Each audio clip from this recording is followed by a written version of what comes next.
नमस्कार, मैं सुप्रभा। जब बच्चों को संविधान में फंडामेंटल राइट के बारे में पढ़ना होता है तो ये उनके लिए एक आफत की बात होती है। आधी बात समझ में आती है, आधी नहीं। कुछ रट के, कुछ इधर उधर से भानुमति का कुंडा जोड़ के एग्जाम पास कर लिया जाता है। पर बच्चे तो चलो पढ़ भी लेते हैं, पर बड़े लोग वो फंडामेंटल राइट्स के बारे में पढ़ेंगे?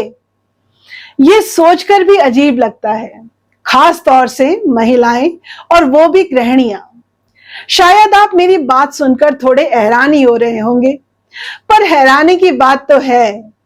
सोच कर देखो कि जब फंडामेंटल राइट के बारे में पढ़ने की बात उठाने पर आप मुंह बना लेते हैं तो आप वास्तव में क्या कर रहे होते हो।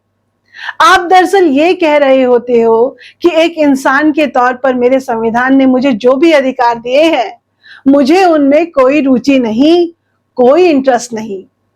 कमाल है।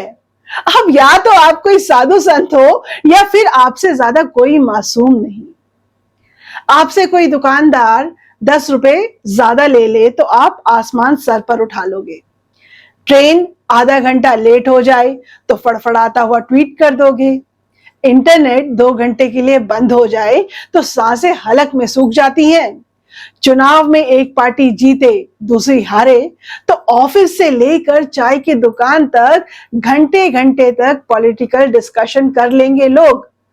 पर जब संविधान में दिए गए बहुमूल्य फंडामेंटल राइट्स की बात आई तो जिंदगी के पड़ाव के 40-50 साल बीत गए और आज तक आपने ये जानने की कोशिश नहीं की कि कौन कौन से अधिकार आपको मिले हैं और क्यों। पढ़ा है आपने अपने संविधान को? कुल मिला के 9 पेज है मुश्किल से फंडामेंटल राइट्स पर, केवल 9 पेज। और इन 9 पेजों में क्या है? रहने, घूमने, नौकरी करने, बराबरी मिलाने, बोलने, अभिव्यक्त करने, धार्मिक मामलों, अपनी संस्कृति, भाषा, लिपि बचाने, छुआछूत मिटाने से लेकर सबसे बड़ी बात शिक्षा, जीने का अधिकार, और वो भी सम्मान से जीने का अधिकार है इन 9 पेजों में। और न सिर्फ अधिकार दिया गया है बल्कि ये भी अधिकार दिया गया है कि अगर राज्य आपके इन अधिकारों का अतिक्रमण करने का दुस्साहस करे तो देश के सर्वोच्च न्यायालय के दरवाजे आपके लिए खुले हैं। और ये खुले दरवाजे कोई एहसान नहीं है आप पर, बल्कि इनका खुलना भी आपका अधिकार है। तो चलिए, अगर आप इन फंडामेंटल राइट्स के बारे में जानना चाहते हैं तो मैं इनके बारे में आपको विस्तार से बताऊंगी, पर हम इनको उदाहरण के साथ आसान शब्दों में समझेंगे।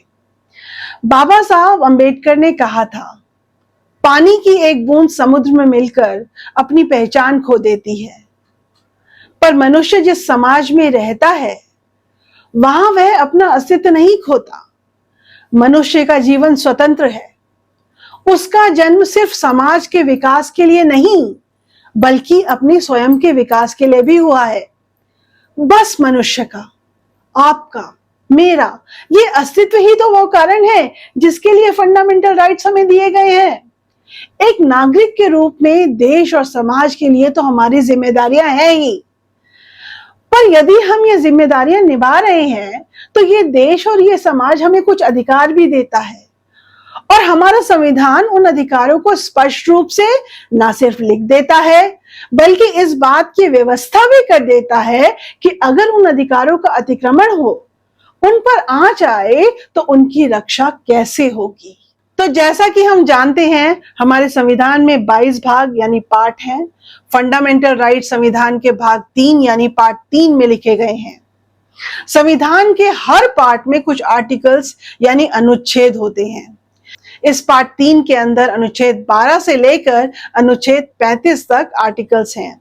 इन आर्टिकल में से आर्टिकल 12 में राज्य यानी स्टेट की परिभाषा यानी डेफिनेशन है और आर्टिकल 13 में कानून की परिभाषा यानी डेफिनेशन है। उसके बाद आर्टिकल 14 से लेकर 32 तक हमारे फंडामेंटल राइट्स लिखे गए हैं और उसके बाद अगले 3 आर्टिकल्स में मौलिक अधिकारों से संबंधित कुछ और प्रावधान दिए गए हैं।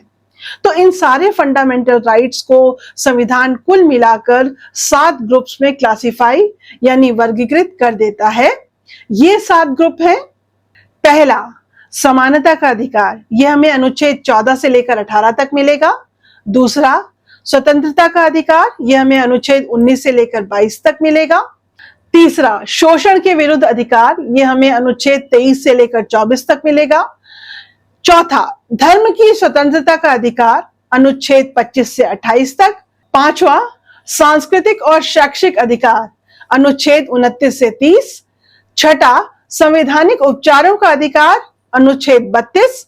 सातवां, शुरुआत में संविधान में संपत्ति का अधिकार, अनुच्छेद 31 भी शामिल था, पर 1978 में एक संविधान संशोधन से इसे मौलिक अधिकारों की सूची से हटा दिया गया। अब वो केवल एक कानूनी अधिकार है, मौलिक अधिकार नहीं। इसलिए अब इसे संविधान के भाग 12 में अनुच्छेद 300A में देखा जा सकता है और भाग 3 में नहीं। मौलिक अधिकारों और कानूनी अधिकारों में क्या फर्क है, ये हम थोड़ी देर में जानेंगे। इसके अलावा इन अधिकारों को एक और तरह से ग्रुप किया जा सकता है। पहला, ऐसे अधिकार जो भारत में सभी को मिले हों, और दूसरा, ऐसे अधिकार जो सिर्फ भारत के नागरिकों को मिले हुए हों। तो कुछ ऐसे अधिकारों के उदाहरण जो सिर्फ भारत के नागरिकों को मिले हुए हैं वो हैं, पहला, आर्टिकल 15, धर्म, नस्ल, जाति, लिंग और जन्म के स्थान के आधार पर भेदभाव ना किया जाना। दूसरा, आर्टिकल 16, पब्लिक एम्प्लॉयमेंट में समानता का अधिकार। अब आप देख सकते हैं कि विदेशियों को यह अधिकार नहीं दिया जा सकता। अगर उनको यह अधिकार मिल गया तो भारत के लिए रोजगार और जीवन यापन की समस्या उत्पन्न हो जाएगी। और तीसरा, आर्टिकल 19, बोलने, इकट्ठा होने, एसोसिएशन बनाने, आने जाने, रहने और कामकाज करने की आजादी। यह भी आसानी से समझ आता है कि ऐसी आजादी विदेशी व्यक्ति को नहीं दी जा सकती, क्योंकि पहले तो देश की जमीन और संसाधनों पर नागरिकों का हक होता ही है। दूसरे, विदेशी नागरिकों को सुरक्षा की दृष्टि से भी देश में कहीं भी रहने, संपत्ति खरीदने और बसने की आजादी देना ठीक नहीं होगा। पर कुछ अधिकार सबको मिले हुए हैं, चाहे वह नागरिक हो या किसी और देश का नागरिक। इन अधिकारों के उदाहरण हैं, पहला, कानून के सामने समानता। दूसरा, धार्मिक मामलों की स्वतंत्रता।